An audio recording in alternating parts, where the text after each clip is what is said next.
lição 6. E o tema da lição é fé para crer na natureza humana e divina de Jesus.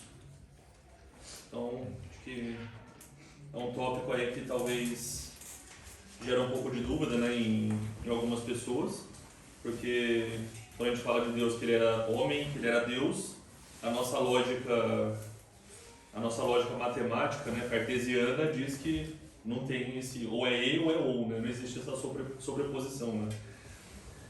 E acho que o ponto que a gente quer fazer na aula de hoje é discutir mais ou menos isso. Primeiro falar um pouco sobre como surgiu esse contexto na igreja primitiva, como que era essa discussão sobre a natureza de Cristo e tudo mais, como que chegou nesse consenso de que Jesus tem essa natureza dupla entre ser 100% homem e 100% Deus. E a gente vai falar um pouquinho também, durante a aula, em algumas referências que a Bíblia nos mostra sobre como a Bíblia nos aponta a divindade de Cristo. Então a gente vai falar um pouco sobre a humanidade de Cristo, mas essa parte geralmente é mais fácil das pessoas compreenderem, afinal eles viram Jesus homem, né? Então fica mais fácil. Mas a gente quer mostrar que mesmo na Bíblia já havia indícios dessa divindade. E a parte final da Bíblia a gente vai entrar num dos textos, lá em Filipenses 2, que geralmente o pessoal usava para indicar que na verdade Jesus deixou de ser Deus porque ele se esvaziou. Então a gente vai entrar um pouquinho nessa referência para entender. Quando a gente lê o contexto, a gente entende por que não é exatamente isso que quer dizer, certo? Então vamos começar no nosso texto principal, lá em João, capítulo 1, versículos 1 a 5.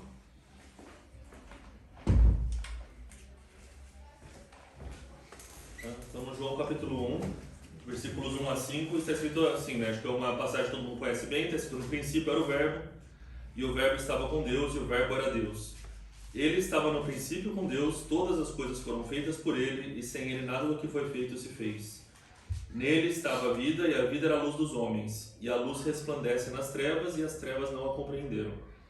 Então aqui é João, né, usando também um termo daquela época, né, que fala, no texto original fala que era o logos, né, a palavra, né, o verbo, a palavra logos, e isso era uma ideia na filosofia também grega, que eles acreditavam que a origem da vida era a palavra, era o logos. Então existia numa existência etérea o logos, que era a origem de tudo.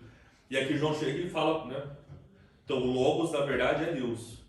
E a palavra estava com Deus. Então ele começa a trazer a compreensão da cultura da época, entender quem é Jesus nesse caso. A segunda referência em Colossenses, capítulo 1, versículos 13 a 19.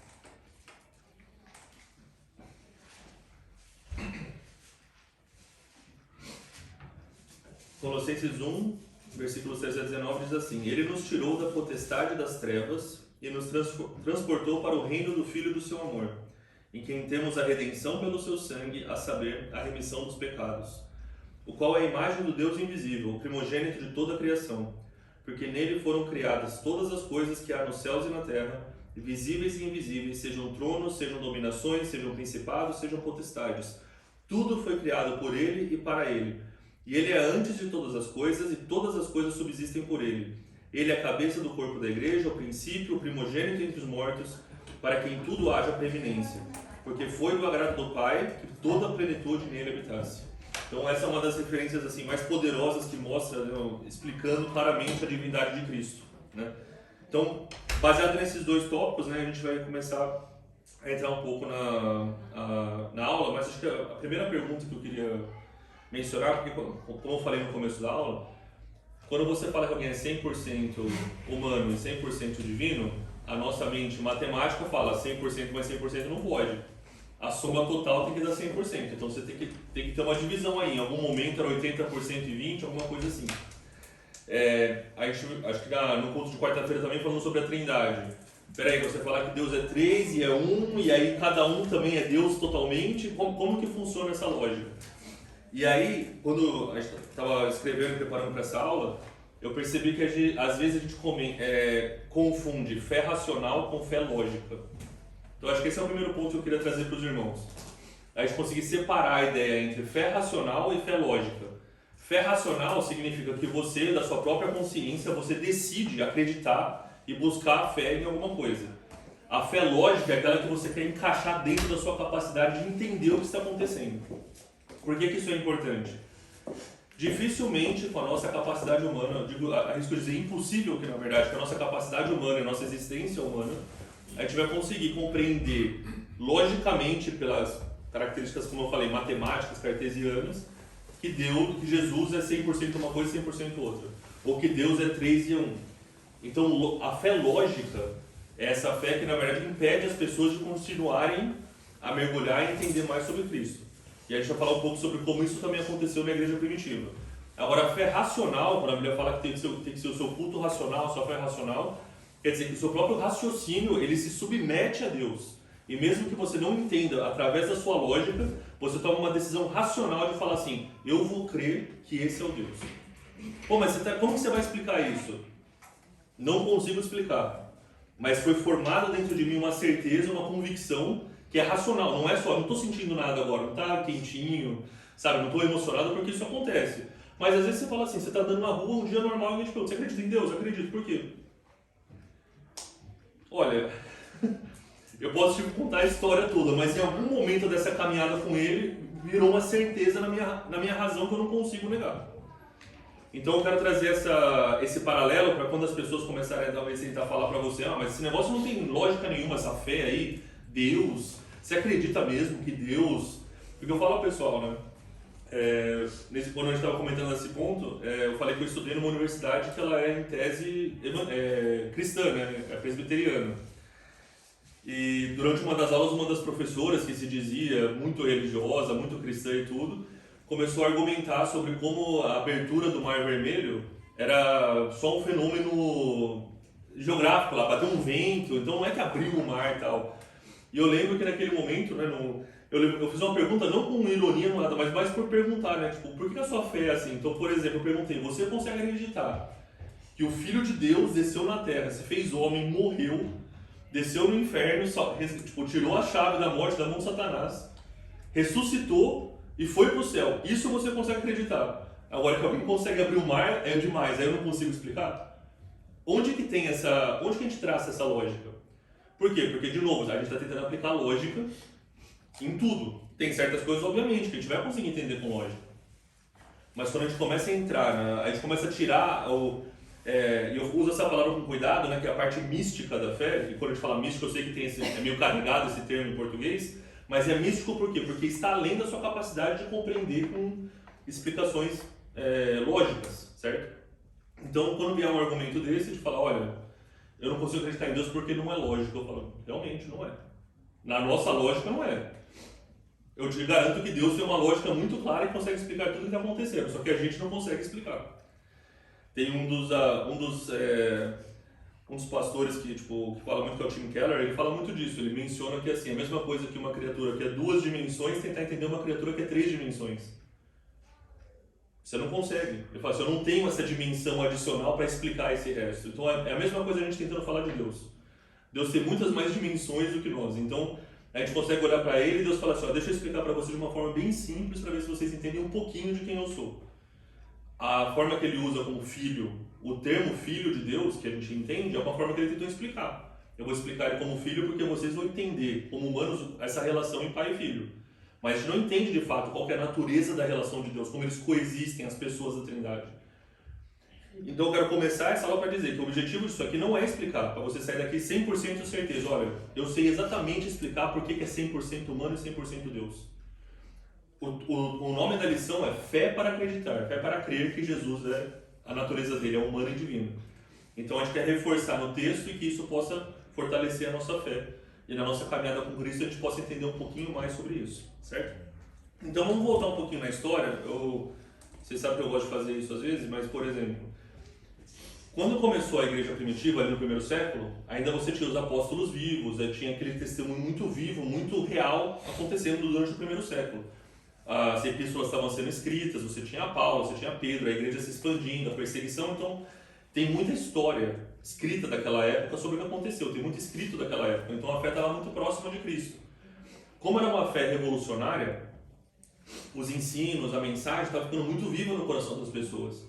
Mas quando Jesus morre e aí começa a expandir, a gente já começa a ver alguns casos desse em Atos também, o pessoal começa a falar, não, mas espera aí, isso não é uma religião nova, é o judaísmo, só que agora com o Messias. E os outros, não é judaísmo com o Messias, porque isso não é mais uma religião para judeus, tipo, isso é uma religião nova, é uma coisa nova, um cristianismo, de certa forma, né, que era a forma embrionária disso. E essas discussões começaram a aparecer nas comunidades. Quanto mais distante as pessoas estavam do centro mesmo, ali de perto de Jerusalém, de outros apóstolos estavam e eventualmente começaram a se espalhar, começaram a existir esses questionamentos diferentes. Então, aí no segundo século, né, o que começa a acontecer é o seguinte: começa a acontecer em algumas comunidades o questionamento, tipo, será que Jesus, o Cristo, ele era divino ou ele era simplesmente um homem escolhido por Deus? Porque a palavra Messias, ou Cristo, é ungido. É aquele que foi escolhido por Deus para fazer alguma coisa.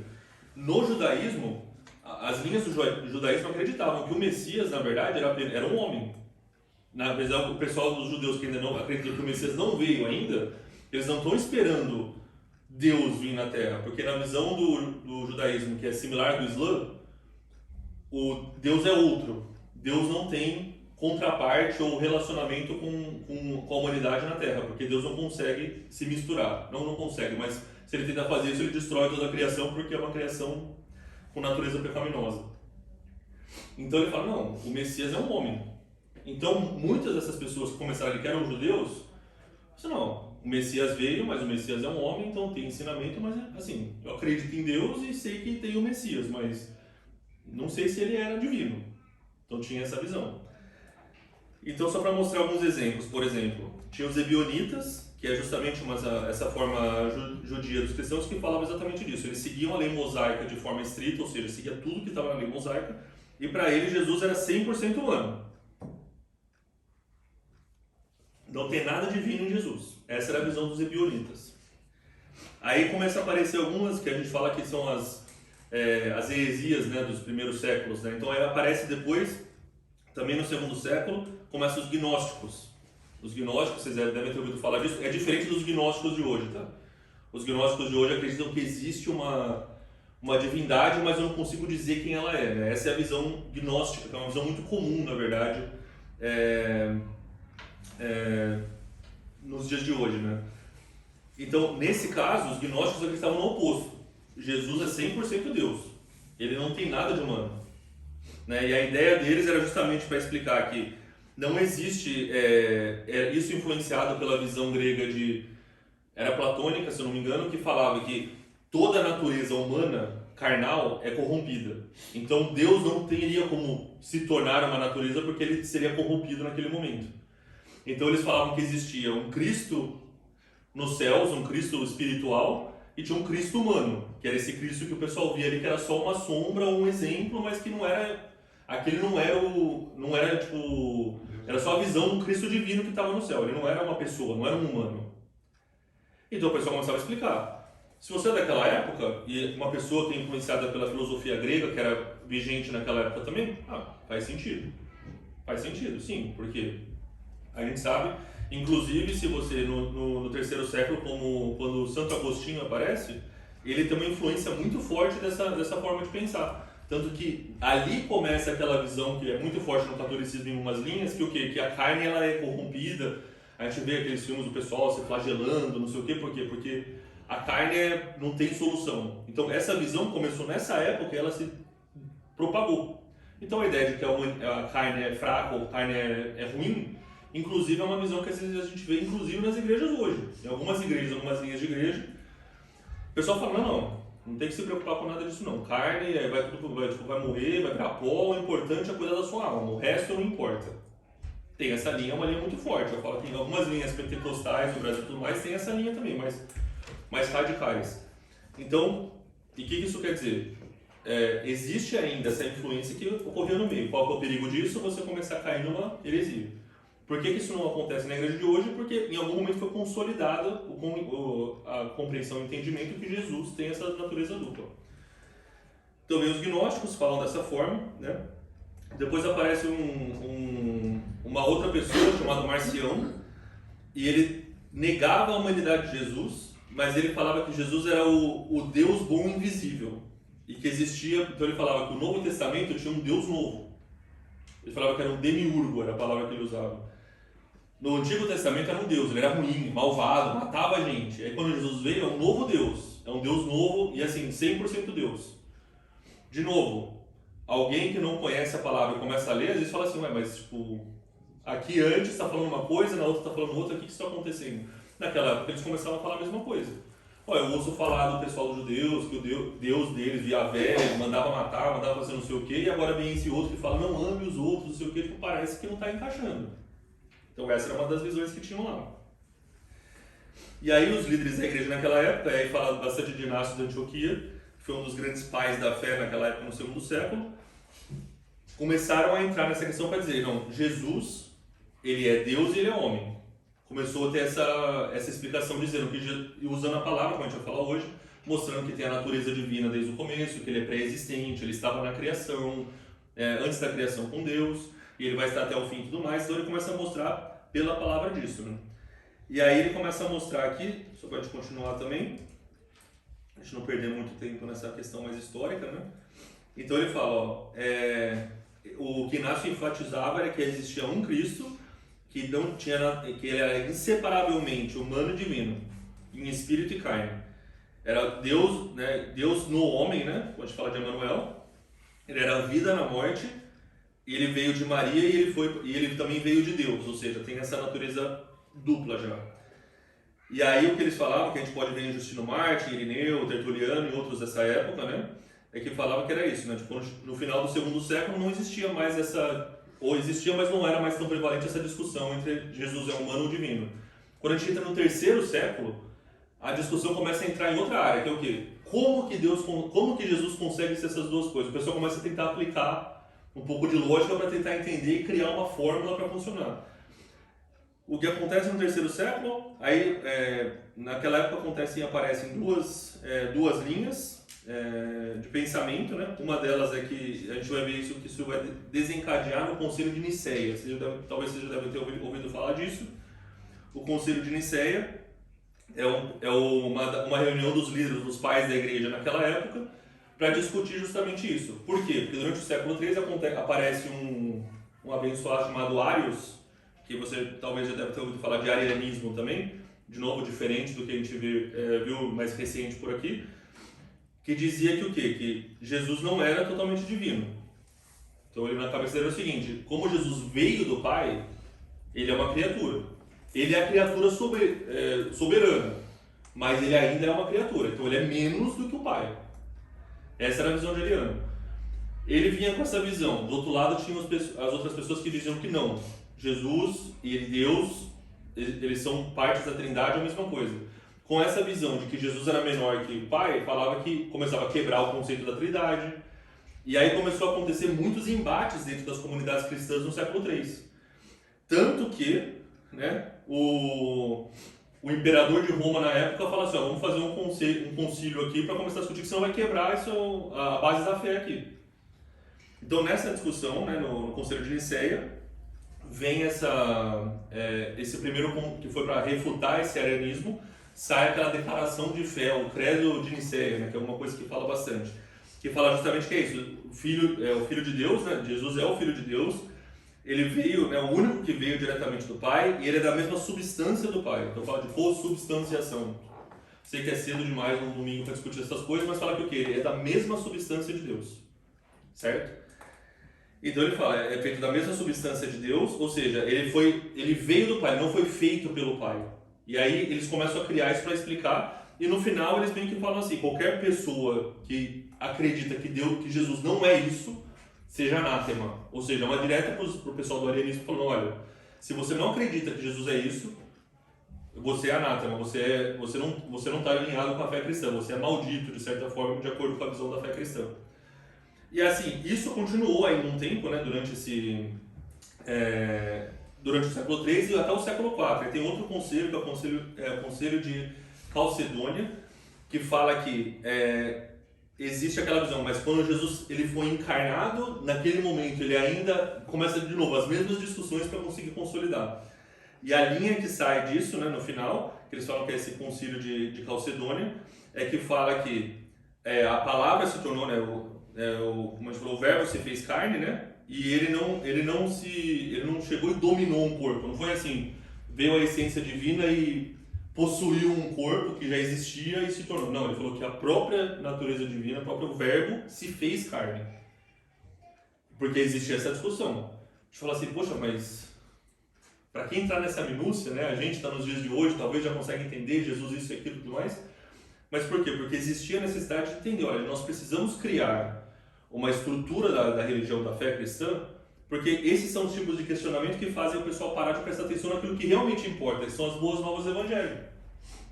Porque se você chega, e é aquilo que a gente fala, se você não acredita que Jesus é o Filho de Deus, que Jesus, ele é Deus, que ele morreu e ressuscitou, que ele foi aos céus, ele vai voltar para nos buscar, tipo, no seu devido tempo, se uma dessas coisas você não acredita, você não é cristão. A fé, ela desmorona.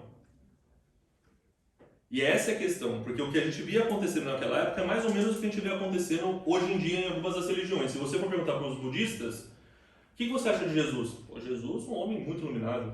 Ele era um tipo de Buda, né? Se você conversar com uma pessoa budista, ele vai te falar isso. Jesus era um tipo de Buda. Porque ele atingiu uma iluminação total, ele era um ser superior. Se você perguntar para o muçulmano, ele vai falar a mesma coisa. Jesus era um profeta, está escrito no livro, no Corão fala lá, Isa, ele era um dos, né, na visão deles, o maior profeta depois de Mohammed, né? Então, assim, vamos parar para pensar, ou seja, nenhum deles estão falando assim, não, se Jesus aí não existiu, não. Se Jesus aí é mentira, não tem nada disso. Todos eles falam alguma coisa. Se você for perguntar para o pessoal no Brasil, kardecistas, espíritas, mesma coisa.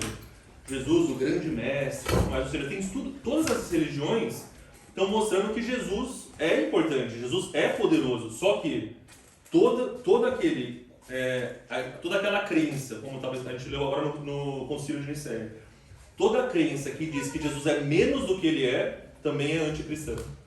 Não basta apenas negar Cristo, mas se você falar assim, não, Jesus ele era um homem iluminado, mas não era Deus. Jesus era um grande profeta, mas Deus não tem filho, como a gente ouve no Islã. Então, a gente tem que começar a ter essa visão, porque nós temos que questionar a nossa fé. Ah, o que isso quer dizer então? Quer dizer então que se eu não acreditar nessas coisas, quer dizer que eu não posso ser crente? No final da história, sim. Mas quer dizer que isso vai fazer sentido para você no momento que você ouve isso? Provavelmente não. Você fala assim, olha, eu entendi porque aqui no meu coração eu senti alguma coisa que me mostra que isso é verdade, mas eu não consigo ainda trazer isso ou acreditar nisso. E existe uma caminhada da fé que todos nós passamos. Eu digo que se você provavelmente foi criado na igreja, acaba se tornando mais... Acho que você questiona menos, porque você ouve isso desde pequeno e acaba entrando na sua parte do seu dia a dia e eventualmente Deus te chama e a sua fé é fortalecida porque você pega aquele conceito e aplica. Mas quanto mais velho a gente fica, mais a gente começa a entender e questionar tudo mais, fica mais difícil você tentar, por isso que eu falei de novo da fé lógica e da fé racional. Então existe, um dos motivos que eu queria trazer essa reflexão sobre a história é para mostrar que o que a gente às vezes vê desses questionamentos, dessas dúvidas que a gente ouve no dia a dia, isso sempre existiu. E naquela época houve um concílio, naquela época seriam os líderes da igreja, né? Não tinha separação. Na igreja cristã, depois de muitos debates e muita conversa, e explorar muito a palavra e conversar com essas pessoas que realmente pessoas muito piedosas, falaram, ó, essa é a base da fé cristã. Fala da Trindade, fala da Cristo encarnado, como filho, como Deus encarnado, e fala, ó, essa parte aqui a gente não precisa questionar. Isso aqui é o consenso que a gente entende que a base da fé cristã é isso. Então, por exemplo, se alguém, como a gente já falou aqui muitas vezes, tem questões doutrinárias que diferem de igreja para igreja. Então, uma igreja fala uma coisa, outra igreja fala outra. Tudo isso é acima dessa base, então é uma base inquestionável. Se é uma igreja cristã, essa base não pode ser alterada. Sobre quem Cristo é e sobre a Trindade. Essas duas bases, e tem outras, claro, mas essas duas são duas que você fala, isso se você elimina uma dessas, você já desbanca para a seita. Você vai cair para uma outra coisa que não é cristianismo. Existe... agora não lembro se é o adventismo, que não acredita que o Espírito Santo é Deus. Ele é como é que eles falam? Uma força... Não sei se é uma palavra, uma força ativa. É como se fosse o poder de Deus em exercício, mas não é uma pessoa. Então você vê que cada uma começa a entrar nessas... Ou seja, essas dissensões e coisas acontecem mesmo nos dias de hoje.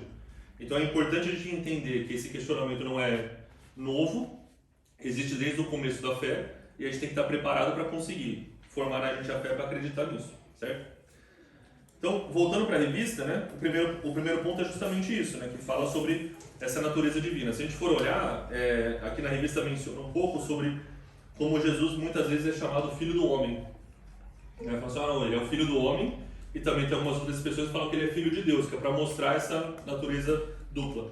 Quando a gente olha para o Antigo Testamento, vamos ver aqui duas referências, a gente percebe que filho do homem geralmente era usado para explicar o humano como dependente ou inferior a Deus. Vamos ver lá, o Números 23, versículo 19.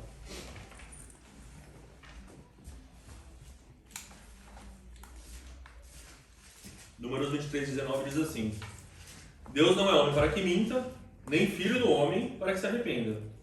Aí, porventura, diria a ele, não faria, ou falaria e não confirmaria? Então ele está falando, olha, Deus não é homem nem filho do homem. Aí você fala dessa referência, ué, aqui você está falando que é filho do homem, e aí você está falando depois que Jesus é filho do homem, eu não estou entendendo. O que ele está mostrando? A parte da natureza humana que tem isso. Jó, capítulo 25, versículo 6. No Jó, capítulo 25, versículo 6, quanto menos o homem que é um verme, o filho do homem que é um bicho. Você fala, nossa,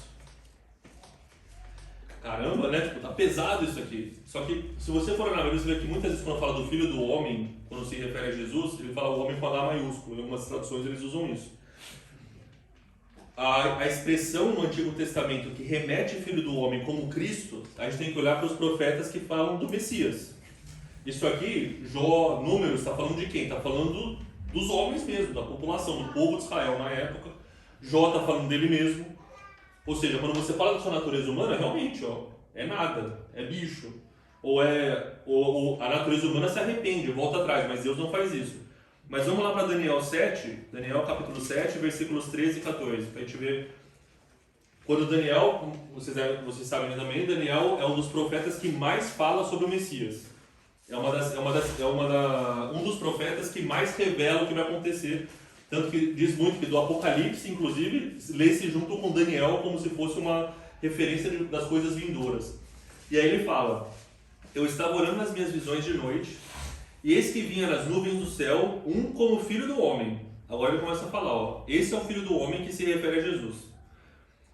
Dirigiu-se ao ancião de dias e o fizeram chegar até ele. E foi-lhe dado domínio, a honra e o reino para que todos os povos, nações e línguas o servissem. O seu domínio é um domínio eterno que não passará e o seu reino único que não será destruído. É um pouco diferente a gente ler isso sobre o filho do homem e ler que o filho do homem é um bicho. Então é bom a gente ter essa distinção, porque algumas vezes alguém pode usar esse argumento também. Mas ele se chamava de filho do homem, mas antes fala que Deus não é igual ao filho do homem, então... Porque isso sim, é argumento que às vezes o pessoal de outras fés, eles tentam levantar isso para tentar mostrar que, olha, se você adora Cristo, você é um adorador de homens. Então, você não adora Deus, você adora um homem, né?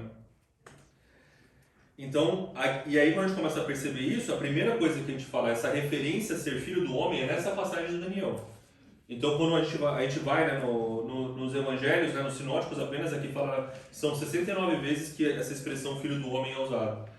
É para reforçar que, olha, o filho do homem que é Cristo, é esse aqui. A gente viu lá que o profeta Daniel nos falou. E isso vincula também, obviamente, com o Messias, né? Uma das coisas que a gente não vai falar hoje, ainda não faz parte dessa lição também, é que existe também um questionamento sobre a filiação, né? Jesus como filho de Deus. Porque existe também esse questionamento de falar que, mas Deus tem filho, alguma coisa, existe essa compreensão difícil, que é um dos pontos contestados pelos judeus, pelos muçulmanos e algumas linhas do cristão também, tá? Mas a gente vai guardar isso para uma próxima oportunidade, tá? Então, primeiro ponto, né? Acho que a gente tem para explicar, falar que quando a gente fala sobre a natureza humana de Deus, a natureza humana de Jesus, a gente começa a entender que ele remete a essa, né, a sua natureza, a sua origem, mas isso não anula também a sua natureza divina. Todo mundo na mesma página? Eu sei que é muita coisa para processar, mas vamos começar por aí. Então vamos olhar aqui na revista também nos traz, né, tipo, um pouco sobre algumas declarações que a gente vê no Novo Testamento mostrando como Jesus sendo como posso dizer, mostrado como Deus, certo? Então se a gente olha lá em João, capítulo 1, versículo 18, por exemplo.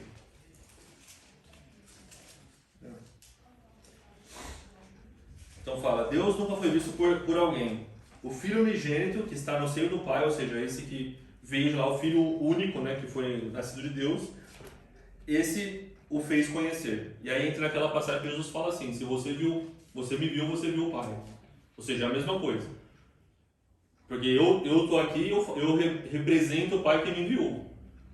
Então, se você me vê, você vê o Pai, certo? Em João, capítulo 20, versículo 28,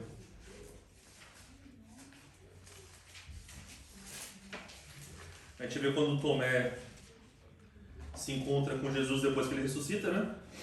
Aí ele fala assim, vem cá, passa a mão aqui do meu lado, vê que sou eu mesmo. Aí Tomé responde, Senhor meu e Deus meu. Olha, isso eu começo a ver, que ele está começando a entender e reconhecer que, olha, esse aqui não é simplesmente o nosso rabi, o nosso mestre. Esse aqui é realmente Deus. Vamos ver mais duas referências. Vamos para Romanos 9, versículo 5.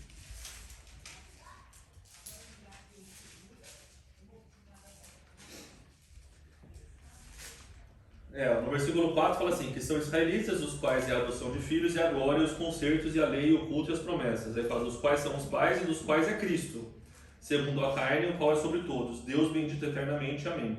Então já está mostrando que Deus, Jesus também, Cristo, ele é soberano e está acima dos outros. Mais uma referência para a gente entender aqui, Hebreus 1, versículo 8.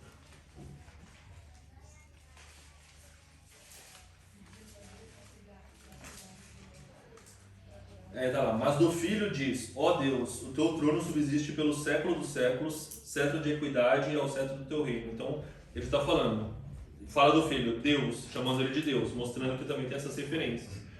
E a última em 2 Pedro, capítulo 1, versículo 1.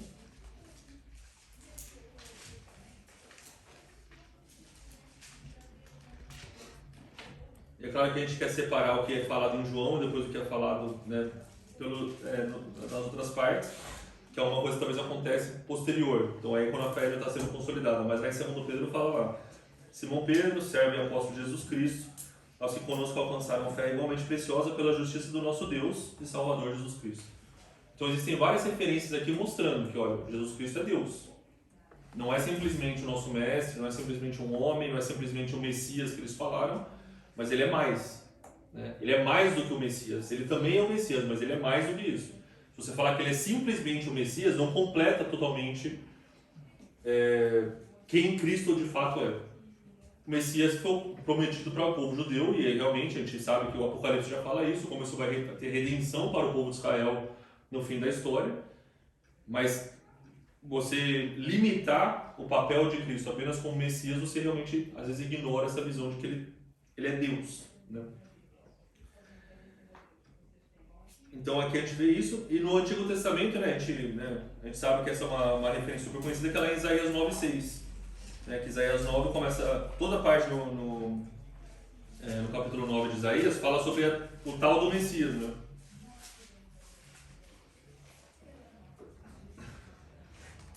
Então 9:6 está lá, né?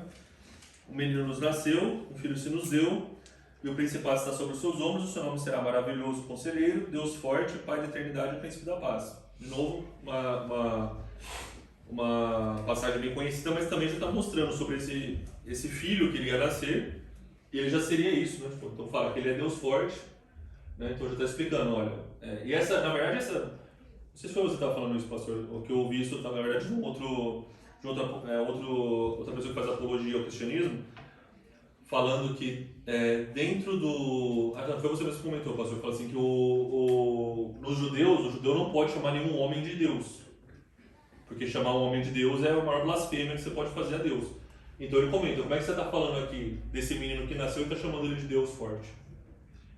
Então aqui tem algumas das referências que já mostram. Então falar que ele é o Pai da eternidade significa que ele sempre existiu. Então já está mostrando que esse menino que ia nascer, que a gente sabe que é Jesus Cristo, passa por isso. Né? Então mesmo no Antigo Testamento a gente já começa a entender que já estava indicando que a natureza do Filho que ia nascer, que Cristo ele é divino. Tá? Então, de novo, vamos fortalecendo a nossa compreensão dessa parte. Existe um terceiro ponto, né, que aqui na revista nos menciona também, que é a utilização da palavra Kyrios em relação a Cristo. A palavra Kyrios, né, isso é do grego? Kyrios é grego. Tá. Ah, não é, Kyrios não é grego, não, porque eu sei que isso era usado, a expressão Kyrios também era usada na época para os romanos, só o César, né, que é Kaiser, né, como eles falavam, Kaiser, né, que é a palavra inclusive em alemão, só César podia ser chamado de Kyrios. Então a declaração que o povo dizia, não, só o Senhor Jesus é rei, Kyrios, né, que eles falam o Senhor, só Jesus é o Senhor, né, essa é a palavra, né, traduzindo, né, era não simplesmente uma forma de você exaltar o nome de Cristo, mas tinha também um contexto político por trás, que inclusive é um dos motivos porque Roma eventualmente começa a perseguir os cristãos. É o motivo, inclusive, que Jesus é morto, que eles falam que é por sedição. Tanto que eles colocam lá em cima da placa, né? Jesus Nazareno, rei dos judeus, né? O tal do INRI, né? Que a gente conhece bastante. Mas por quê? Fala assim, olha, esse aqui está morrendo por quê? Porque ele é rei. E em Roma só tem um rei, que é César. Então, continua acontecendo isso, né? A questão do uso do peixe, né? Tipo, como símbolo do cristianismo. Porque peixe em grego era Ictis, que era Jesus Cristo, é a mesma coisa, o rei dos judeus. E aquilo começa a se espalhar. Então, na visão romana, era um ataque político.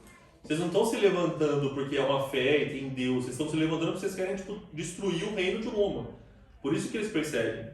Só que, obviamente, que a gente entende que tem um contexto espiritual por trás disso, certo? Então, ali começa nesse ponto a utilização dessa palavra do Kyrios, começa a mostrar que Kyrios era esse senhor superior. Então, na cultura da época, ninguém era Kyrios. Kyrios é só César. Então, quando começa a escrever nas escrituras e você começa a ver que eles usam Kyrios para se referir a Jesus, o pessoal começa a dizer, esse daqui não é qualquer um. Esse daqui, né, ele é o Senhor. Obviamente que isso também existia por quê? Porque na época, no Antigo Testamento, quando falava de Deus, né, eles usavam as 4 letras, né, YHWH, que era Yahvé, que era o nome de Deus. Só que o judeu ele não fala o nome de Deus, porque eles falam que é o nome santo, não pode falar. Então eles usam a palavra Adonai no lugar, e Adonai significa Senhor. Só que se você comparar Adonai com Kyrios, nas culturas são coisas diferentes. Mas quando a gente tem que traduzir de uma coisa para outra, você fala, olha, Adonai significa Senhor. Então o que tem aqui? Qual que é a palavra que significa Senhor da forma mais sublime? Kyrios. Então acabou sendo dessa forma. Quando a gente olha na palavra, assim, talvez para uma pessoa com a cultura grega, eu olhar aquilo e achar, não, ele realmente é um homem poderoso, ele está falando que ele é Kyrios aqui. Mas alguém que traz a bagagem de entender o Deus que está sendo explicado desde o Antigo Testamento, entende que quando eu me refiro ao Senhor, eu estou me falando do Adonai, que é Jeová. Então se eu estou chamando esse aqui de Senhor, e eu já chamava Deus do céu de Senhor, então esse aqui também é Deus. Para o judeu, isso era uma conexão muito direta. De novo, a gente que tem os 2 testamentos escritos na mão, fica mais fácil fazer essas conexões, certo? Mas agora imagina você de novo, sentado lá no 1º, 2º século, você não tem uma Bíblia desse jeito, né? Isso aqui só veio existir no século V, que o pessoal decidiu, esse aqui é o cânon bíblico, né? Que são, no final do século IV. Esse é o cânon bíblico, esses são os livros que compõem a Bíblia, e mesmo assim a Bíblia naquela época, tipo, não era todo mundo que tinha. Até o Gutenberg aqui inventar a impressora aqui em 1400 e pouco, a Bíblia era um livro praticamente inalcançável. O que isso nos mostra é o seguinte, que naquele século, quando Jesus estava andando entre nós aqui e tudo mais, no 1º século, né, da era cristã, se alguém falasse assim, você sabia que em 2024 vai ter um bando de gente sentada na Alemanha falando desse Jesus, e um bando de gente que não é de qualquer lugar, é um bando de gente que veio lá da América Latina, que é um lugar que a gente nem sabia que existia ainda nessa época. Naquela época o pessoal nem sabia que a América existia. Se alguém falasse assim, se virasse qualquer judeu lá na época, que Jesus acabou de morrer, e falasse, você sabia que daqui 2000 anos vai ter gente de um povo que a gente nem sabe que existe, mas eles vão estar reunidos num outro país falando desse cara aí que está na cruz? Amigo, você está louco. Todos os ataques que aconteceram na fé cristã para tentar anular a divindade, a visão de quem Cristo é, tentar diminuir quem Cristo é, elas vieram, passaram e continuou. Vem pela Igreja Católica, passa por toda aquela coisa terrível da Idade das Trevas, de perseguição, começa a ter tipo, a desvirtuação da fé cristã. Bom, agora morre. Agora que esse povo aí só quer saber de indulgência e ganhar dinheiro, agora a fé morre. Aí vem um moço aqui também pertinho aqui, Wittenberg, né? Lógico que ele não foi o primeiro, né? Já teve alguns outros na Holanda que vieram antes. Ele fala assim, ó, vamos pregar aqui na parte das umas 95 teses aqui só para começar a mostrar que a fé está viva. Porque dentro da igreja, obviamente, é a mesma coisa que acontece nos dias de hoje. Se você perguntar para uma pessoa do mundo sobre igreja, ele vai falar assim, esse povo aí que só quer saber de dinheiro. Porque essa é a visão de fora. Certo? Naquela época era a mesma coisa. Se você olhasse para a igreja católica, você fala assim, não, a igreja católica é essa coisa demoníaca que existia e tudo mais. Mas dentro da igreja católica tinham pessoas muito piedosas, de fé verdadeira. Por quê? Porque era lá dentro que a igreja cristã estava sendo preservada de certa forma. Então, a gente tem que agradecer muito a Deus que hoje a gente tem isso na nossa mão, porque a probabilidade disso aqui realmente estar com a gente hoje era praticamente zero. Mas como a gente sabe que Deus ele tem o controle de todas as coisas, né? A mensagem dele é inegável, por isso que nós estamos aqui hoje. Então quando a gente, de novo, voltando para o Kyrios, a gente entende que esse é o Kyrios, esse é o Adonai, esse é o Senhor de tudo. Quando você lê isso na Bíblia, você não está simplesmente entendendo que ele é o Senhor como se fosse, né, como os ingleses falam, o Sir, ou Lord alguma coisa, né? Que você pega lá na Inglaterra, que é o cara que recebe lá a espada agora do rei, né? Bate num braço, no outro lado, você é o Sir alguma coisa, né? Tipo, agora você é o Lord de alguma coisa. Ah, tá, então é um cara reconhecido. Mas a gente traz essa bagagem. Então, assim, quando a gente fala de Senhor, de novo, não é simplesmente uma pessoa eminente, mas sim o Deus Todo-Poderoso, né?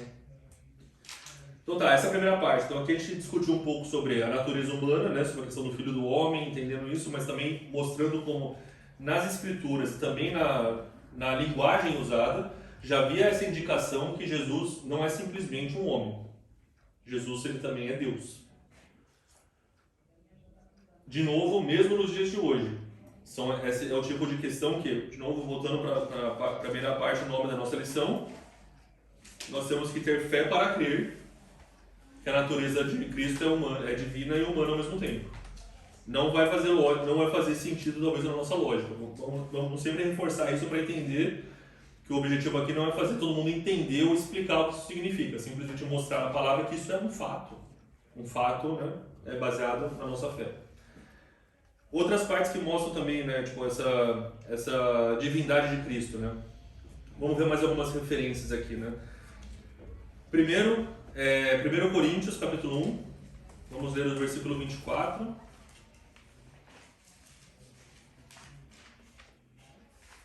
Lá Paulo diz assim, mas para os que são chamados, tanto judeus como gregos, lhes pregamos a Cristo, poder de Deus e sabedoria de Deus. Então ele já começa a mostrar.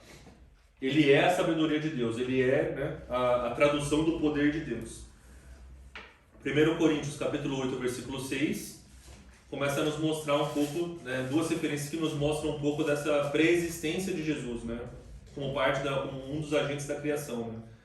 Então 1 Coríntios capítulo 8, versículo 6 diz assim, todavia para nós há um só Deus, o Pai, de quem é tudo e para quem nós vivemos, e um só Senhor, Jesus Cristo, pelo qual são todas as coisas e nós por Ele. Então aqui já está mostrando, por Ele são todas as coisas, ele faz parte, ele também é um dos agentes da criação. Colossenses capítulo 1, versículos 15 a 17, de novo nessa referência de Colossenses explicando que diz que ele era a imagem do Deus invisível, primogênito de toda a criação, porque nele foram criadas todas as coisas que há nos céus e na terra, visíveis e invisíveis, sejam tronos, dominações, principados, potestades, tudo foi criado por ele e para ele. E ele é antes de todas as coisas e todas as coisas subsistem por ele. Então, para mim, essa é a passagem que a gente tem que ter praticamente decorada na nossa mente. Quem Jesus é? Esse aqui. Ele é a imagem do Deus invisível, né? O primogênito de toda a criação. Aí ele fala assim, mas Jesus não ele não está só aqui agora. Então, em 1 Coríntios 10, 4, por exemplo. Vamos ler, na verdade, de 1 a 4. Que fala assim, ó, 1 Coríntios capítulo 10, versículos 1 a 4. Que mostra que Jesus não simplesmente ele existia naquela época, mas ele também estava na época junto com os israelitas desde a época do deserto. Então ele fala, olha, irmãos, não quero que ignoreis que nossos pais estiveram todos debaixo da nuvem, e todos passaram pelo mar. Todos foram batizados em Moisés na nuvem e no mar, e todos comeram o mesmo manjar espiritual, beberam de uma mesma bebida espiritual, porque bebiam da pedra espiritual que os seguia, e essa pedra era Cristo. Então ele já está falando para o povo judeu dizendo, olha, Tudo isso é a nossa história, não vamos negar a nossa história. Quando ele começa a falar sobre caminhar no deserto, debaixo da nuvem, era a história que qualquer judeu tipo, tinha isso, fazia parte da vida deles. Era a história do povo dele, mas ele está falando assim, a essência da nossa fé, a pedra de onde saía essa essência espiritual que nós tomávamos, era Cristo. Então já está indicando, certo? Em Colossenses 1,19, a gente já leu antes, mas só para ler de novo, fala que nele habita a plenitude de Deus. Então, está falando, né? Foi do agrado do Pai que toda a plenitude habitasse nele. Então está mostrando que Jesus, né, são essas evidências que ele tem esses atributos divinos, ele não é simplesmente um homem. A gente vê também que existe a onipotência de Jesus demonstrada através dos milagres, né? E se a gente for olhar para os relatos de milagres que a gente percebe, que a gente vê na Bíblia, aqui na passagem a gente fala sobre a multiplicação dos pães, a gente fala sobre transformar água em vinho, acalmar a tempestade, né? Então mencionando todas essas partes, né? Mas o que isso nos refere é o seguinte: todos os milagres de Cristo nos mostram o seu domínio sobre todas as faces da vida ou da realidade. Então ele fala da natureza, então ele vira para o mar acalma, ele fala para a figueira, né, amaldiçoa, não dá mais fruta, a figueira para de tudo mais. Ele fala sobre domínio sobre as coisas, né, dos objetos e materiais humanos, então ele multiplica pães, ele transforma água em vinho, mostra também que ele é dono sobre todo tipo de doença e enfermidade, então ele cura tipo, de diversas formas. E aí ele faz também uma coisa que para eles não existe, que é o quê? O domínio sobre a morte. Então ele ressuscita o filho da viúva, ele ressuscita Lázaro e por fim ele mesmo ressuscita. Então os milagres que são relatados, porque tipo, a palavra fala isso, fala assim, se fosse se escrever todos os milagres que Jesus fez, todos os milagres que Jesus operou, não teria livro suficiente no mundo para escrever. E aí você pensa, mas por que esses foram escolhidos para aparecer no cânon então? Por que esses foram escolhidos para estar na Bíblia? E isso, obviamente, isso é a minha interpretação, né? Mas a forma como eu vejo é isso, é para mostrar a soberania de Jesus em todos os aspectos da vida. Ali você vê a onipotência de Deus sendo traduzida na visão de Jesus, o homem. Fala assim, através da onipotência divina, ele faz tudo. Tanto que é o que o pessoal começa a questionar.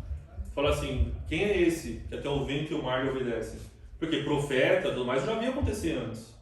E talvez, né, Josué fez o sol parar, tudo mais, assim, tudo bem, mas esse aqui está diferente, ele está mandando e está obedecendo. Pô, quem é esse que agora está ressuscitando morto? Ah não, mas Elias, Eliseu, tudo mais, já foram mortos ressuscitados antes. Mas tudo isso você começa tipo, a colocar junto e fala assim, não, mas não teve alguém que consegue né, concentrar tudo isso. Esse é um dos atributos de mostrar o poder de Deus sendo ali. Em João 8,58, outro traço aí que mostra esse atributo divino de Cristo. Ele mesmo falando, né? E aí essa passagem, que vocês devem lembrar, é quando ele está falando na sinagoga da sua cidade, né, na sua casa, e ele começa a falar de Isaías 53, né? Ele começa a falar, hoje foi cumprida essa palavra do profeta. E o pessoal, você tá doido, vão matar esse cara, ele é um herege. E aí ele fala que essa é a última coisa que ele fala. Em verdade eu vos digo, que antes que Abraão existisse, eu sou. Ou seja, ele está mostrando que assim, eu existo desde a eternidade. Que aí é quando o pessoal pega a pedra para tentar matar, né? Então assim, ele mesmo declarando a sua eternidade, né? Eu já existo desde antes de existir qualquer ideia do que desse povo, o maior patriarca. Eu sou, né? A outra questão também é que ele menciona sobre a onisciência, né? Alguns exemplos apenas, né? É para mostrar como ele conhecia ou entendia já o coração e o pensamento das pessoas, que era uma coisa que o pessoal também se chocava. Em Marcos 2, capítulo 8, vocês devem lembrar dessa passagem também, que ele estava falando e algumas pessoas pegam um paralítico, né? E trazem para ele, descem pelo telhado, né? E aí ele vira para aquela pessoa, vendo que os fariseus estão observando, e fala assim, filho, seus pecados são perdoados. E aí a primeira coisa que fala assim, só Deus pode perdoar pecado. E aí ele vira para os fariseus e fala assim, né? E é o versículo que está aqui. Jesus, conhecendo logo em seu espírito que assim arrazoavam entre si, disse, por que arrazoais sobre essas coisas em vosso coração? E aí Jesus vai lá e ele dá faz o double down, ele fala assim, ó, só para te mostrar que o Filho do Homem não só tem poder para curar, mas também para perdoar pecados, ele fala, ó, levante e anda. E aí o que acontece? Naquela época ele mostra, se esse cara está falando que ele tem poder, ele fez o cara andar, e ele também está falando que ele é filho do homem, ele é capaz de perdoar pecados, como que eu vou negar uma coisa sendo que a outra já foi provada para todo mundo?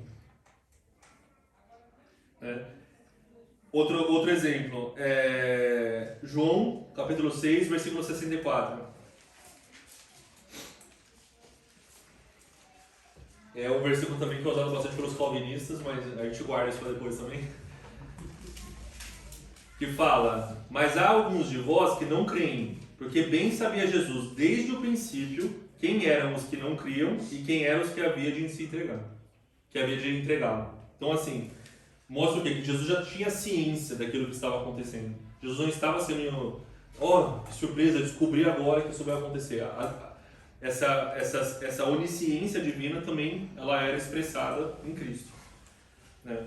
E aí é o que o pessoal comenta, né? Tipo, às vezes você conversa com algumas pessoas que questionam até e falam assim, mas é injusto, né? Aí é fácil você viver sem pecar.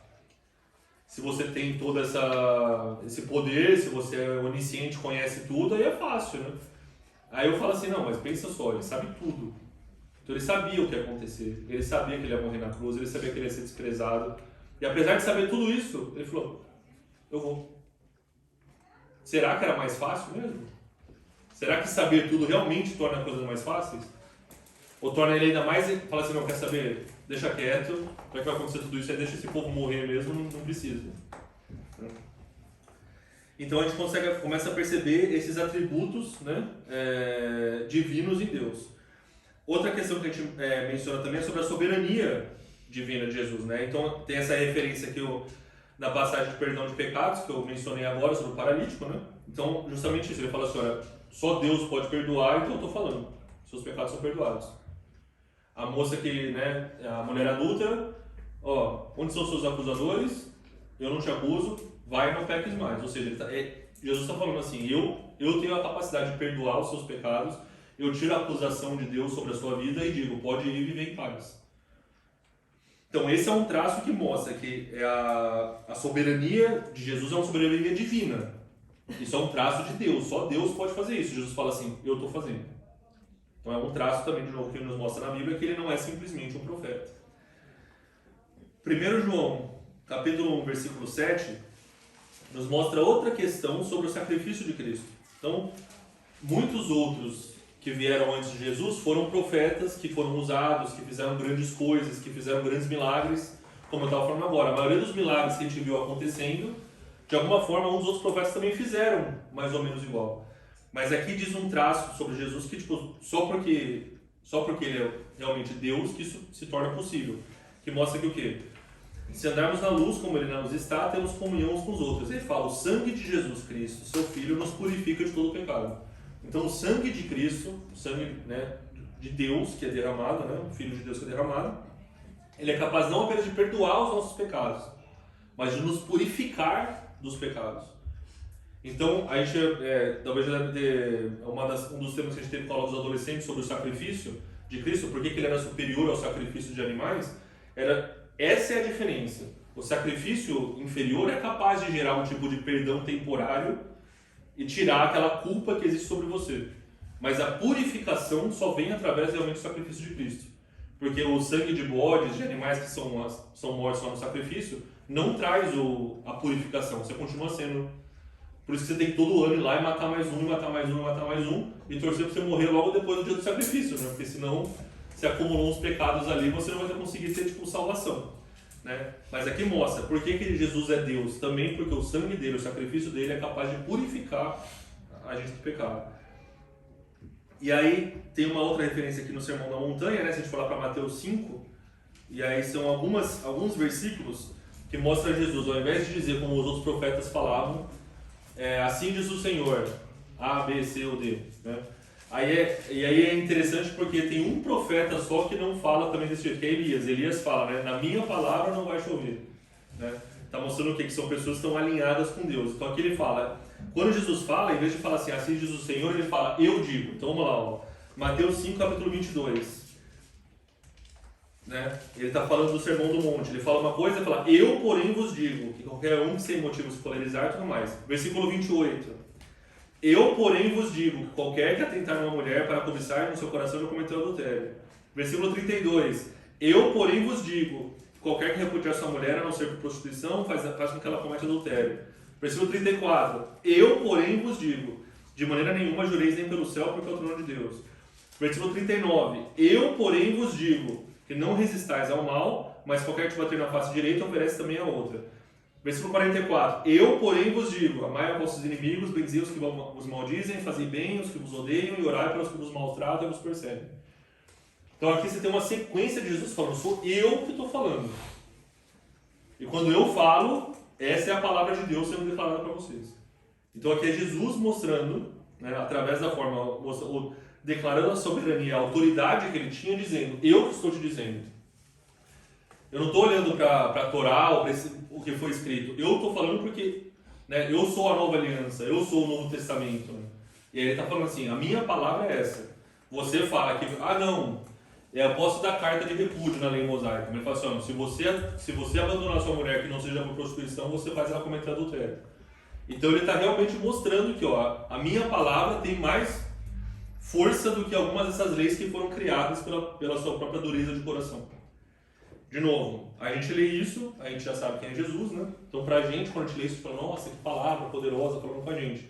Mas para um judeu da época ouvir isso, era assim, você tá quebrando todas as bases da sociedade que existem há milhares de anos, né? Mas Jesus foi lá e declarou para mostrar o quê? Né? A sua soberania. O outro ponto que mostra esse atributo divino de Jesus também, a gente percebe ali sobre a questão que ele é digno de adoração, né? A gente vê lá em Apocalipse 19:10, vou dar um pulo lá. Apocalipse 19:10, sabe dessa referência também, né? Quando, no final dos tempos, né?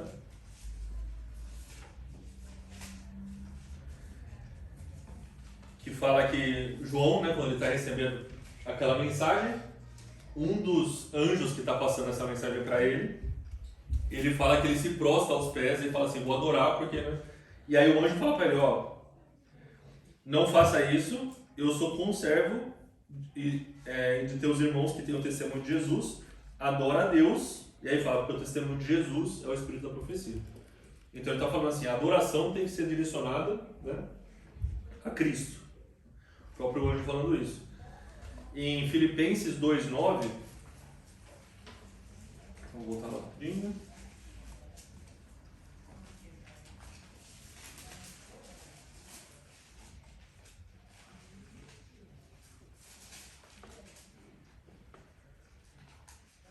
De novo passando essa parte, né, que fala assim, Deus o exaltou soberanamente e deu-lhe um nome que é sobre todo nome. E aí ele continua, né, para que o nome de Jesus se dobre todo o joelho, que estão nos céus, na terra e debaixo da terra, toda língua confesse que Jesus Cristo é o Senhor para a glória de Deus Pai. Então essa passagem mostra o quê? De novo, aquele que foi exaltado acima de todos por Deus, esse merece adoração. Ele é digno de adoração, mereceu a palavra errada, ele é digno de adoração, porque ele é esse, entendeu? Ele não é como os outros. Esse foi exaltado acima de todos pelo Pai, né? Outra questão também que a gente vê, Hebreus, de novo lá em capítulo 1, versículo 6.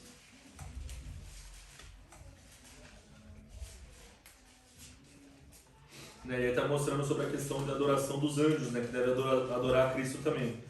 Então lá em versículo 6 fala, né, e quando outra vez introduzindo o mundo primogênito diz, todos os anjos de Deus o adorem. Então não é simplesmente um convite à adoração apenas para nós cristãos humanos. Na verdade, o chamado à adoração a Cristo é para todas as criaturas de Deus. Quando a gente fala que a criação ela louva, ela exalta a Deus, que ela revela, né, a essência de Cristo, a essência de Deus, a gente percebe que na verdade é um chamado para que toda a criação, né, exerça adoração a Deus de alguma forma, a Cristo de alguma forma. E aqui é o exemplo mostrando sobre a questão dos anjos, certo? Algum comentário, questão do momento? Eu estou falando faz 1 hora seguida aqui. Não? Tudo certo? Então vamos para a parte final da aula então, que é aquela questão que eu disse no começo, né? Que tipo, muitas vezes o pessoal vai lá para Filipenses 2, que é justamente nessa referência que a gente está agora, e vamos lá, a partir do versículo 5.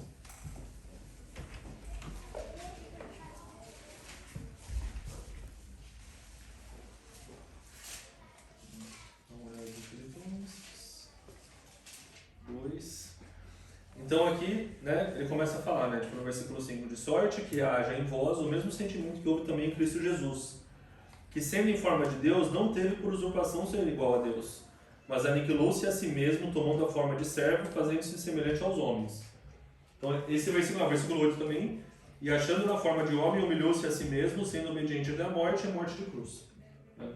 Então, aquilo que eu estava falando no começo, né? Quando você fala assim, não, espera aí, ó, você está falando agora que Jesus é Deus, que ele tem a mesma substância divina, que ele é, né, igual, ele é igual ao Pai, ele é Deus também. Aí eu vejo aqui nessa referência, quando eu estou lendo aqui no versículo 6, que ele, tendo forma de Deus, não quis ser igual a Deus. Ou seja, aí você pode começar a falar aí, ó, tá falando que ele não é igual. Né? É um argumento que o pessoal pode usar. Aí outro. Aniquilou-se a si mesmo e tomou forma de servo, fazendo semelhante aos homens. Ou seja, se ele é semelhante aos homens, né, ele você não pode falar que ele também é Deus. Né? Esse pode ser um argumento. E aí no versículo 8 fala, e achado na forma de homem, humilhou-se a si mesmo, sendo obediente até a morte de cruz. E essa é a parte mais escandalosa para várias dessas fés, principalmente as fés que eu falo, né, do Islã e do judaísmo, que é, como assim? Deus morre na mão dos homens. Como assim Deus, que é todo-poderoso, ele se humilha e anda entre nós e morre na cruz? Isso não faz sentido nenhum. A pior morte, a morte mais maldita de todas. Então é assim, quando a gente lê lá na primeira parte de Colossenses que fala que realmente o evangelho é escândalo mesmo, ele é escandaloso, ele é uma coisa que realmente choca as pessoas, por quê? Porque fala, olha, isso que você está falando não faz sentido. Você acabou de falar que o Deus, o Criador dos céus da terra, o Todo-Poderoso, nasceu, cresceu aqui no meio do pessoal, ali numa vila ali perto de Israel, morreu numa cruz e depois ressuscitou e voltou para o céu. Ou seja, ele podia fazer qualquer coisa, mas ele preferiu ir numa vilinha lá no meio do Oriente Médio, 2000 anos atrás, falar por 30 anos e desaparecer, e é isso aí. Foi assim que ele escolheu passar a mensagem dele. Ele não ia aparecer como o César romano, falando para todo mundo. Ele não apareceu como, sei lá, o aliado de Alexandre o Grande, começou a aparecer e espalhar a mensagem.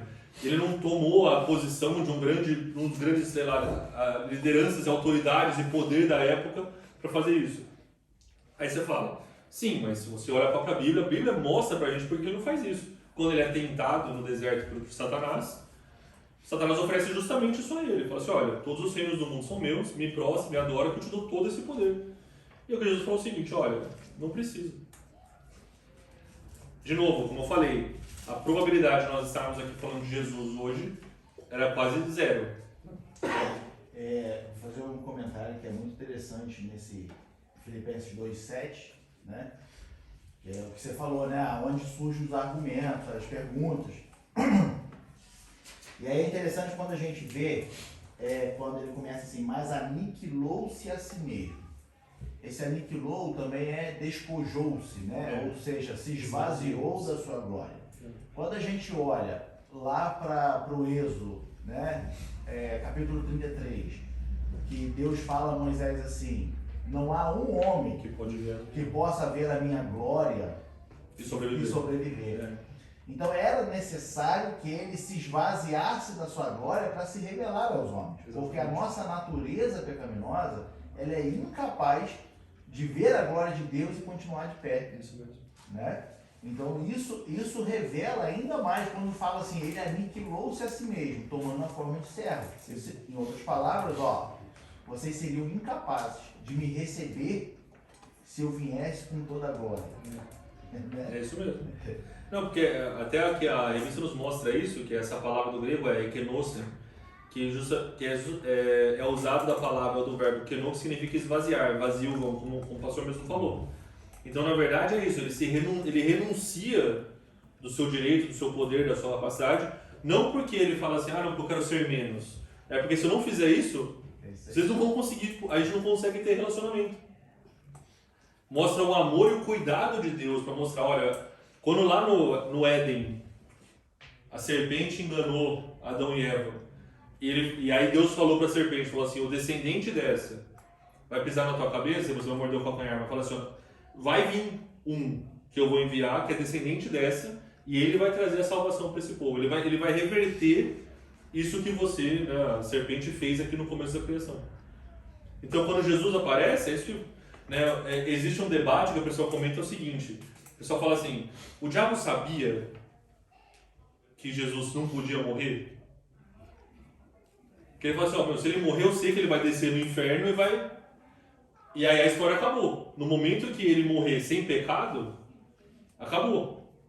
Ou o diabo não fazia ideia, ele estava lá fazendo a festa no inferno e de repente bate a porta, que é isso? Aí Jesus chega, ó, dá a chave aqui que acabou. Eu não tenho resposta para isso, mas acho que é uma questão que a gente pode discutir, de tentar entender. Porque se vamos supor, se o Satanás soubesse, ou tivesse na cabeça dele que assim, olha, se esse homem santo morrer sem pecado, eu perco para sempre. Ali está a confirmação daquilo que eu ouvi lá no Éden. Então a ideia dele, para mim, um dos argumentos a favor disso é o quê? Por isso que ele tenta Jesus e fala assim, não, tem que trazer ele para o meu lado. Por isso que o ataque de Satanás hoje, muitas vezes, contra a igreja e contra o cristianismo é o quê? Não é falar assim, o cristianismo não existe. Jesus é menos do que isso. Ou vamos tirar a palavra de Jesus, senão Jesus é muito carregado. Vamos falar de amor e de tudo, mas não vamos falar de Jesus porque o pessoal acha estranho, né? Não, você vai abrir uma igreja aqui, um bando de gente que não acredita, não, você está sendo muito, né, confrontando as pessoas, não. Então o Satanás faz o seguinte, de novo, é o que o C.S. Lewis sempre fala, é o cristianismo aguado. O Satanás vem com a jarra de água e joga um pouquinho de água. Essas heresias que a gente falou aqui, esse Marcião, que eu mencionei que existia um Deus do Antigo Testamento, um Deus do Novo Testamento, uma das coisas que eles faziam, eles só usavam o Evangelho de Lucas. Porque ele falou assim, não, o único evangelho que a gente usa é o Evangelho de Lucas, porque o Evangelho de João fala algumas coisas que não, aqui está falando que Jesus é Deus, ele está falando que ele orou diferente, não sei, e nos outros evangelhos, então eles tentavam fazer o quê? Fazer um recorte da Bíblia, que me agrada, e vou fazer isso. De novo, não é nada muito diferente do que algumas pessoas fazem. Às vezes você vai ouvir ateus ou pessoas de outras religiões mencionando partes da Bíblia. Você vê o pessoal muitas vezes que chega aí e fala assim, não, mas ó, você está atacando esse povo, está falando que isso está errado, mas está escrito aqui, ó, que Deus é amor. As outras páginas não vamos ler não, vamos ler só esse pedacinho aqui, que esse pedacinho eu gosto e quero repetir para falar isso. Tem um vídeo bem interessante aí na internet, há uns anos atrás, que era uma ativista, né, das causas mais liberais, vamos dizer assim, falando assim, não, porque você está falando que isso está errado, então por que você não segue tudo que está escrito na sua Bíblia? Aí começa a falar assim, aqui em Levítico está falando que você não pode comer carne com queijo, você não pode usar roupa não sei o que, você não pode raspar sua barba, então ou você cumpre tudo ou você fica quieto, que você não tem que falar nada, né? Aí vem uns pastores e falam assim, não, deixa eu te explicar porque assim, você não sabe o que você está falando. Assim, tem leis cerimoniais, leis civis e leis espirituais, aí ele vai destrinchando. Aí fala assim, mas por quê? Porque hoje é a política do mandou uma, destruiu. Não, o Evangelho não tem margem para isso. Né? Mas o ataque de Satanás hoje contra Cristo, contra a igreja, é simplesmente isso, é para dar essa aguada e falar, olha, se Jesus se esvaziou, naquele momento ele não era Deus. Naquele momento ele era simplesmente um homem. Né? Mas é por isso que a gente volta de novo para Isaías que fala que ele é Emanuel, né? Deus no homem. Né? Então fala que mesmo não tendo toda essa glória, né? Todo mundo, não sei como posso dizer, todas essas prerrogativas, né? Que fala assim, todo esse poder que ele tinha, em nenhum momento ele perdeu toda a autoridade, em nenhum momento ele perdeu todo o poder e a capacidade de agir, mas ele simplesmente expressou aquilo de uma forma que fosse mais palatável e até perceptível pelo ser humano. Uma das coisas também que às vezes eu me pego pensando é isso, como seria quando Jesus está nessas situações e aquela hoste de anjos ali, Jesus, fala logo, a gente já mata uns 180 mil só com um tapinha aí, mas esses caras tentando te apedrejar, Jesus, os caras estão de brincadeira. E aqueles anjos, a criação toda contemplando Jesus caminhando para a cruz, o poder que essa mensagem tem. Que a gente olha de repente aquele povo lá atacando Jesus, e às vezes a gente fica até emotivo, né? Nossa, olha só o que ele fez por nós. Mas quando você imagina que toda a criação, todos os anjos e demônios estão vendo aquilo, e o mundo parou para ver o que estava acontecendo naquele momento. Não só o mundo visível, mas o mundo invisível também. Agora está acontecendo alguma coisa que vai mudar a história da humanidade. E você vê aquele que poderia falar assim, chega, acabou. Ou chega, faz um reset no mundo, começa de novo, que deu problema. Ele fala assim, não. Por cada um de nós aqui, por aqueles que, como ele fala em João 17, aqueles que nem ouviram falar de mim, mas um dia vão crer em mim, eu vou andar até a cruz e vou morrer. E aí você fala, é esse Jesus que a gente serve. Não é o Jesus que fala só palavras bonitas, o grande mestre e tal, não. É aquele que um dia carregou a nossa culpa e o peso, né, no caminho da cruz. Então, o pessoal começa a falar, não, mas ele se esvaziou. Aí você fala assim, não, mas naquele momento, só porque ele era Deus, ele pôde carregar todo esse peso sobre ele. Se ele não fosse Deus, ele não ia conseguir carregar o pecado de toda a humanidade na cruz. Mas ele carregou. Né? Então, se a gente olha lá em Filipenses 2,7 de novo, fala, né, tipo, esse esvaziou de, né, não diz esvaziou-se de alguns poderes, esvaziou, tirou algumas partes dele, não. Fala que esse esvaziamento, essa renúncia, né, de certa forma, né. Fala, ele não renunciou seus atributos para vir a ser servo, ele fala, encontrado em forma humana, humilhou-se a si mesmo e foi obediente até a morte. Então, o que o contexto nos mostra é que essa é a opção do Deus que ele fala, eu vou dar o exemplo máximo para vocês. Eu que posso, que de novo, toda a história de Cristo ele vai mostrando um pouquinho, que isso aí mostra onde? Quando Jesus está lavando os pés. Porque lavar o pé era a função mais baixa de tudo. Você pegava o pior dos servos, o escravo, não sei o que, e trazia, ó, lava o pé aí, que o pessoal tá andando. Isso que eu falo, imagina andar naquela época. Não tá andando você quer andar em Berlim, às vezes é um pouco sujo assim, mas era um pouquinho pior. O pessoal tá andando no meio do nada, tem bicho pra todo lado, você acha que a sandália, o pé da pessoa tava sujo do quê? Só de pó? Cheio de ferida. Ferida, tudo esterco, tudo que tinha na rua tava tudo no pé da pessoa. E aí chegava alguém lá e lavava. Então Jesus, quando ele abaixa lá e vai lavar, é que eu falo que é uma das reações engraçadas, porque eles falam assim, então Jesus, que isso, cara? Você não pode lavar meu pé. Aí Jesus fala assim, ó, se eu não lavar seu pé, você não tem parte comigo. Aí então lava tudo. Me dá um banho inteiro aqui que eu quero estar inteiro aí, Jesus. Então, mas o que Jesus mostra naquele momento? Fala assim, ó, eu que não preciso, eu que na verdade sou digno de toda adoração, eu me humilho para servir, porque eu quero que vocês entendam que é esse tipo de vida que vocês têm que viver para me seguir. Mas Jesus, agora que está ficando bom, né? Agora que está ficando melhor, agora que a igreja está começando a ter poder, está começando a ter influência, eu falo assim, então, desce, lava o pezinho. Quando a gente lê essa passagem, é isso que ele está falando. Ele fala assim, ele se humilhou, ou seja, ninguém humilhou ele, ninguém o forçou. Ele optou por falar assim, para que haja essa salvação, para que haja essa mudança, para que a fé seja estabelecida, eu opto por me humilhar, abrir mão disso e viver entre vocês. Mas em nenhum momento, de novo, isso diz, você deixou de ser Deus. Isso torna isso ainda mais poderoso ainda. Porque, por isso que eu falei assim, tudo que ele passou, se ele fizesse assim, e mesmo assim ele falou assim, por vocês eu vou fazer isso. Então torna ainda a mensagem do evangelho ainda mais, né, mais poderosa. Né? Então aqui na parte final, né, fala assim, né, o alicerce da fé cristã, né, Jesus Cristo é o verdadeiro homem e verdadeiro Deus. Né? E aí entra nessa questão que a gente estava mencionando. Quando a gente tem que ter fé para acreditar nisso, né? Porque às vezes eu digo, eu não sei vocês, mas isso não é um tipo de questionamento que aparece no dia a dia para você, a não ser que você é um cara que está sempre discutindo com pessoas de outra religião. Mas pra gente isso meio que se torna uma verdade tipo, concreta. Isso não, Jesus é Deus, né? Ele é o Senhor, no mais ele veio, ele era homem. Às vezes a gente não mergulha nessa distinção de separar a natureza, entender porquê e tudo mais. Mas que a gente tem essa convicção de que mesmo na palavra, a gente lendo a Bíblia, lendo as referências, a gente está formando essa convicção. De que sim, o fato dele ter vindo e vivido como homem, mostra que de novo isso está lá em Hebreus que fala, nós não temos um sumo sacerdote que não conhece as nossas aflições. Não, é um que veio, padeceu, sofreu, foi tudo tentado, mas não pecou. Ou seja, ele é o exemplo máximo do que é ser humano na sua capacidade perfeita. Isso está valendo a conta. Não, É isso que eu falo. O pessoal comenta, não, mas naquela época era diferente. Você acha que ele tem a mesma tentação que a gente tem hoje? Eu falo assim, em toda a humanidade, o ser humano sempre foi tentado, né? Pelas suas próprias, engodado pelas suas concupiscências, né, como diz a palavra, ou seja, todo mundo foi tentado desde o começo.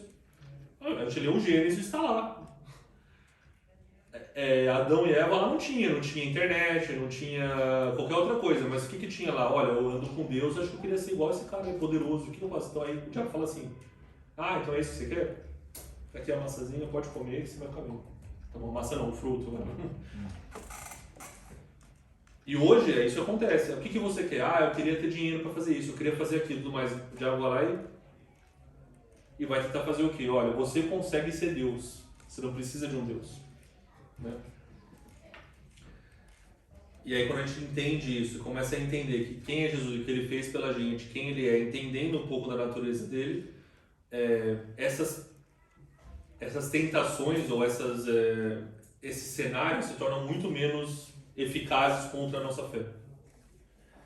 Essa revista, na verdade, tudo isso que a gente tem falado sobre fé, né, tudo que a gente tem que criar e tudo mais, são questionamentos que você pode passar durante a sua vida. Né? Se Jesus era homem, Jesus era Deus e tudo mais, isso geralmente é um questionamento que vai aparecer quando você conversa com alguém que está novo na fé, alguém que está querendo negar a sua fé. Mas tudo que a gente está vendo aqui, quando fala que Deus fala sobre o Espírito Santo, todos esses pontos de fé, nos remete a uma coisa que eu acho que é importante que a gente sempre entenda e tenha isso por certo na vida. Não existe caminhada com Cristo sem fé em algo que a gente não entende. Vai ter sempre um trecho, às vezes muito maior na verdade, né? De uma parte que a gente não vai conseguir entender.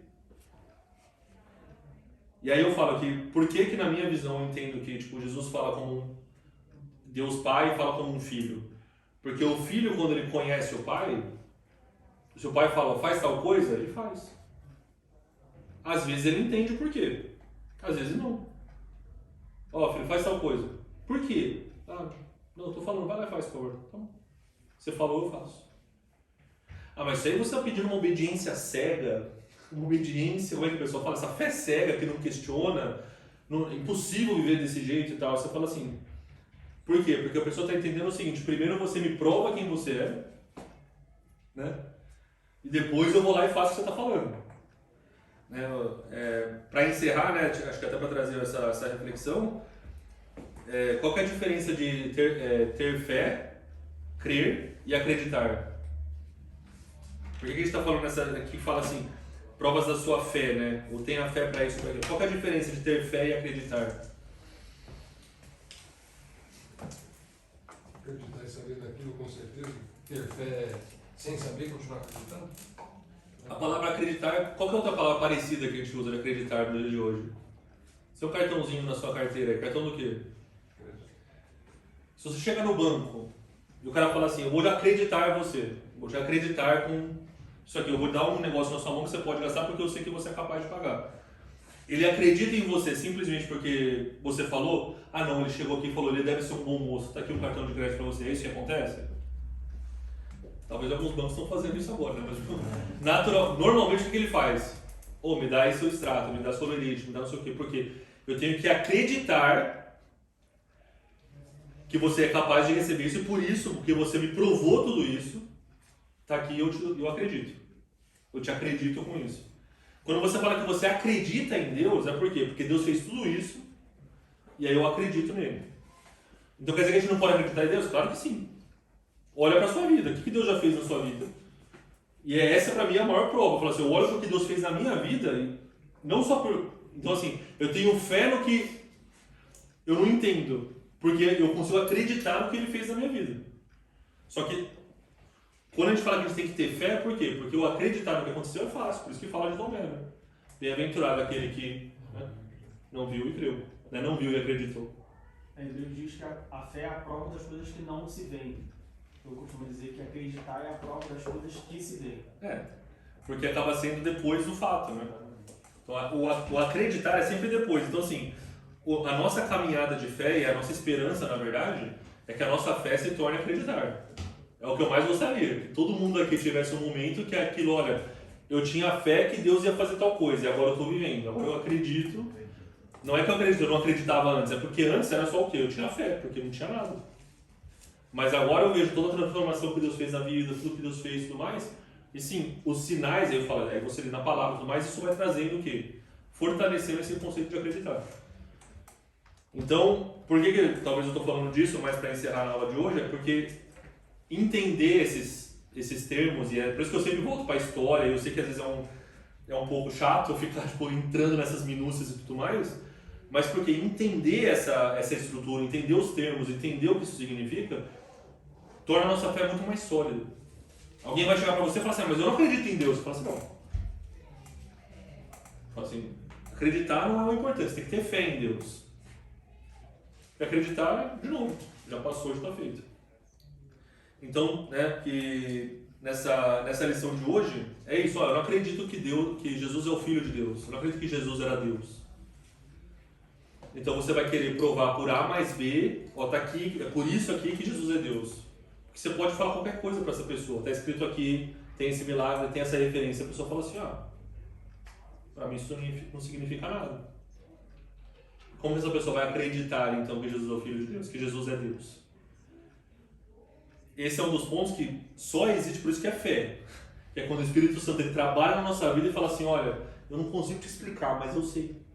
É a expressão que eu falo lá do Chico, né? Não sei porque sei, só sei porque sei. Né? Só sei que sei. E a verdade é isso. A gente sabe porque sabe. Por quê? Porque essa é a fé, o Espírito Santo trabalhando na nossa vida e gerando essa fé. Firme fundamento das coisas que não se veem, mas você tem por certo. Eu não sei, eu não consigo te explicar. Está aqui a prova, o relatório. Né? O pessoal fala assim, está aqui a prova científica, os experimentos que eu fiz e provei que Jesus é Filho de Deus, ou que Deus existe. Né? Tem um pastor que ele fala muito disso. Ele fala assim que o pessoal fala que para você provar a existência de Deus tem que ser você tem que fazer um experimento científico. E o argumento que ele usa, ele fala assim, tá bom, então me prova que, sei lá, tipo, que o Luís XIV foi o rei da França. Não, mas tá escrito. Peraí, então vamos pegar aqui, ó. Tá escrito também. Assim, você não consegue provar empiricamente alguma coisa que aconteceu no nosso passado, consegue fazer um experimento. Então, assim, tendo essas ferramentas, eu acredito que a gente não simplesmente vai ter a nossa fé fortalecida, mas a gente vai ser capaz de defender a nossa fé. Porque uma coisa é inegável, esse vai ser o ataque. E assim, o diabo começa a perceber, não adianta atacar ele no básico agora, falar pra ele que Jesus não ama ou não tá com ele. Isso aí, se eu falo, só não ignora. Então ele vai começar a bater onde? Nas coisas mais minuciosas da vida. Amém, irmãos?